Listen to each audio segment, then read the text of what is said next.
Hello, I'm Sarah Abel and I'm delighted to welcome you to the very first edition of the Marriage Challenge brought to you by Care for the Family. If you've been married or cohabiting for days or decades or any duration in between, then this fun and practical podcast has been designed with you in mind. Every relationship will experience challenges, and we want this to be an opportunity to look at some of the ways we can prevent storms arising, but also how to weather them if and when they happen. Each edition will take a different topic around marriage and, with the help of a guest couple, discuss some of the common pitfalls whilst also coming up with some great tips for improving our relationships.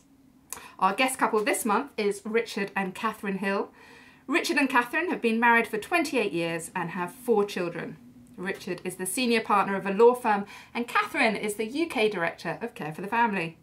They co-authored the book Rules of Engagement, which was designed for couples who are preparing for marriage. And together they present Care for the Family's Marriage Unlocked live events, which, if you've never been to, I highly recommend. You can find out more about them on the website careforthefamily.org.uk. Katharine and Richard, welcome. Thank you. It's great to be with you, Sarah. Certainly is.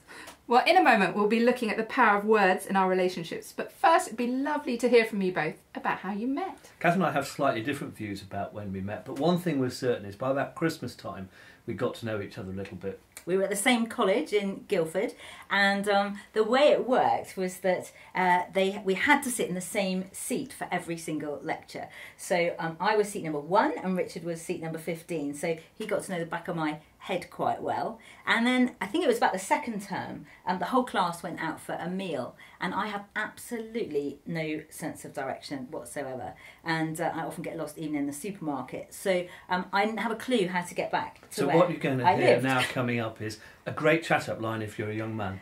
Well, I just went up to him at this party and I said, do you mind if I follow you home? So there you are. So say the rest became history after that. So that's how we met. Oh, so was it intentional when you asked that question? For me, no. I just wanted to know. I just wanted to know how to get home, but I think he read more into it than I did. Apparently correctly.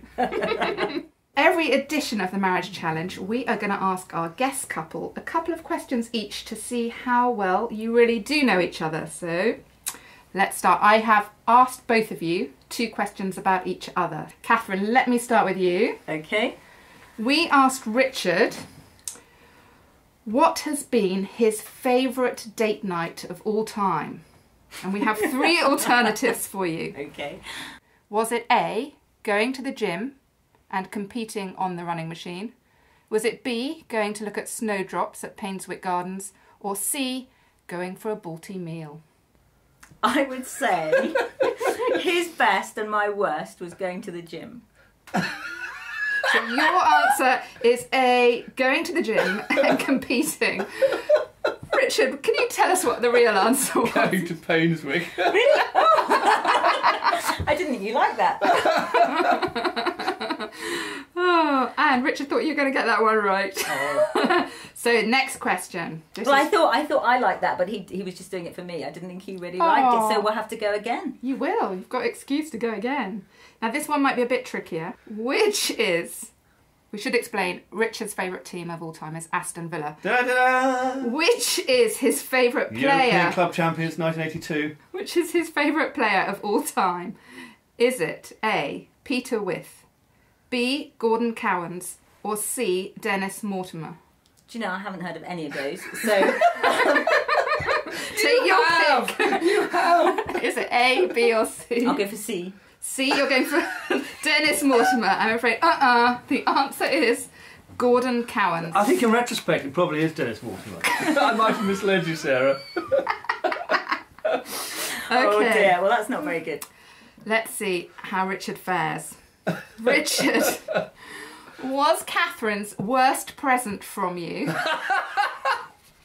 A, a black dress that didn't fit, B, some makeup that would have looked great on a 15-year-old but didn't suit her at all, or C, all of the above, some sexy nightwear that just wasn't her thing?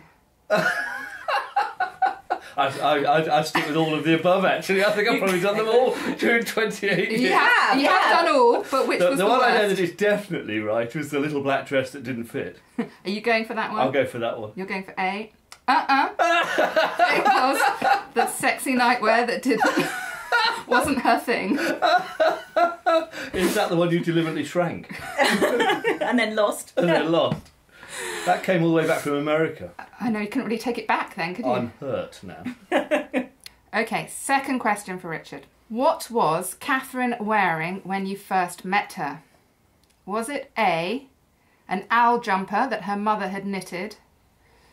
B, red dungarees. They were fashionable, apparently.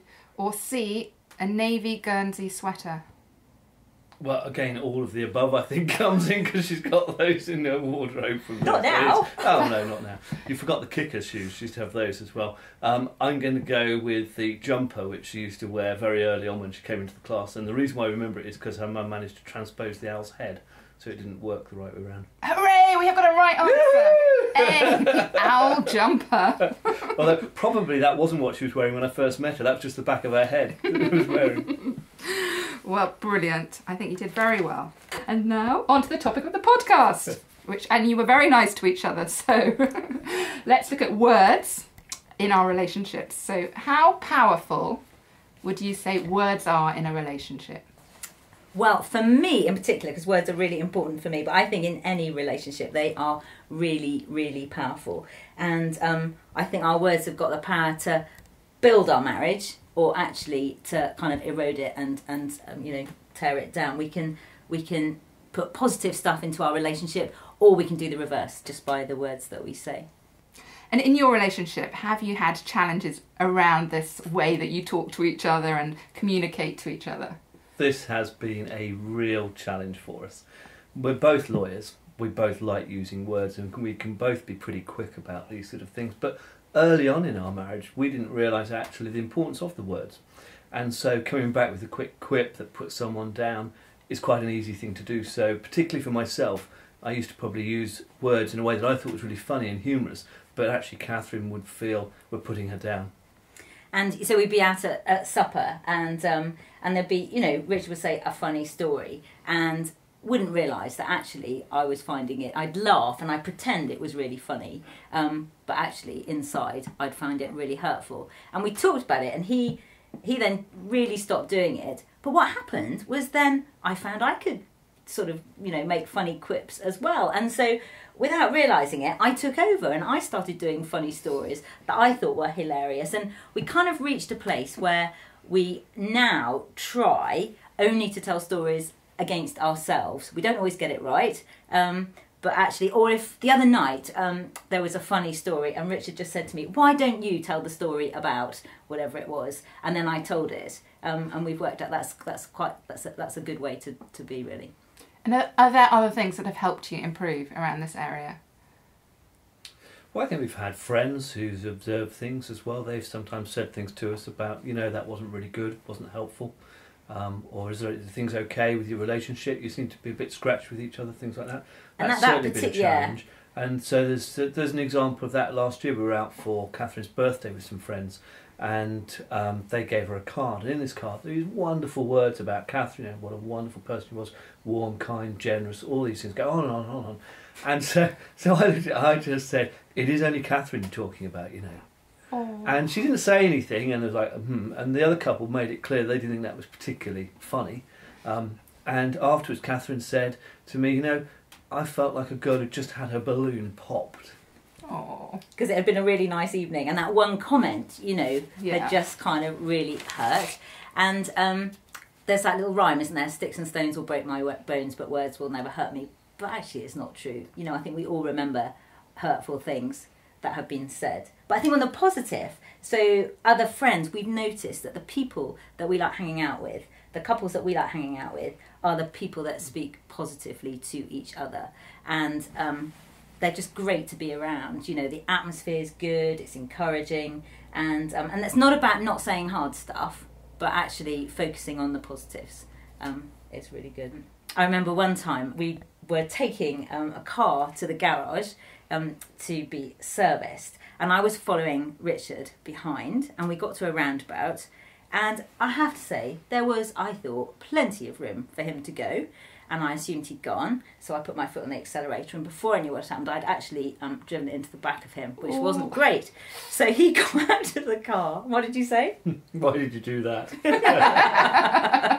Or words to that effect. Or words to that effect. So it wasn't the greatest moment, but and I felt really rubbish, but in the afternoon he sent me a text and he said, don't worry about the car, because we then had to take 2 cars to the garage, obviously, to be fixed. Actually, and he said some really nice things about me in this text. You're a great wife, you're a fab mum, and I love you, or something. And again, that little text just changed the afternoon for me. Just those positive words. And what other practical tips have you got for us on how we can use our words to encourage each other and build each other up? I think we can be intentional about it, sort of really choosing to do it, thinking about it. I mean, for us, it doesn't come naturally, and we do get it wrong loads, but actually trying to remember to do it and to think of different things. Yeah, so in Marriage by Design, there's a really great bit where we're encouraged to think of positive things about our partner, and it's just so fantastic to sit down for a few moments and write down just a small handful of things that you really love about your husband or wife, and then to share them and just watch the effect on them of that happening. And the kind of atmosphere in the room changes, doesn't it, when that happens? And I think it can be different things. So it can be remembering to say thank you. Maybe the car's been filled up with petrol, or made a cup of tea, or cooked a meal, whatever it is. Something that they've done, saying thank you. You could, saying things what you love about them, remembering what you love about them in the first place. If they're going through a difficult time, maybe encouraging them in that and reminding them of kind of who they are, that kind of thing, and doing it in different ways. So it doesn't just have to be saying it. You can text it, you can write it, you can all sorts of things. Now, every marriage challenge, we want to have a challenge that we can take away and try for a month that will help improve our marriage in some area. So have you got a challenge around the topic of words that will help us this month? Yes, I think we could just pick up on that last bit and say, how about thinking of recording each day one thing for the month that is really positive about your husband or wife? One thing that you think would really be a kind, generous, encouraging word to them. And as Katharine says, it could be about anything. But go through the discipline and maybe just texting it to each other. Well, and you could write it on a post-it note. You could, all different ways of saying those things. One a day for each day for the month. And I imagine it's quite hard to start with. You start off and maybe you can get 3 or 4, and then you think, but trying to be creative, thinking of different things. And I think once you get on a roll, actually, it's quite easy to do. A bit like getting fit in the gym. You've got to build the muscle up. Building the muscle. And it is the way. There's no doubt about it. Our experience is that is the way to bring life to a marriage. But not use the gym for a date. No, clearly not. Well, I think that sounds like a great challenge. I'm going to go home and try that one with my husband David, if I can get him to agree to it. And if you want to try the challenge as well, we'd love to know how you get on with it this month. So do drop by the Care for the Family Facebook page and let us know. Put your comment there, and the best comment will get a prize each month. And also do let us know if you've got any advice or tips around this topic of how we can use our words to build each other up in our marriage. So that's the end of today's edition. It just leaves me to say thank you very much, Richard and Katharine. Thank you, Sarah. And we hope you'll join us again for the next edition of the Marriage Challenge. Goodbye. You have been listening to the Marriage Challenge podcast. For further information about our courses, resources and events, visit us at www.careforthefamily.org.uk.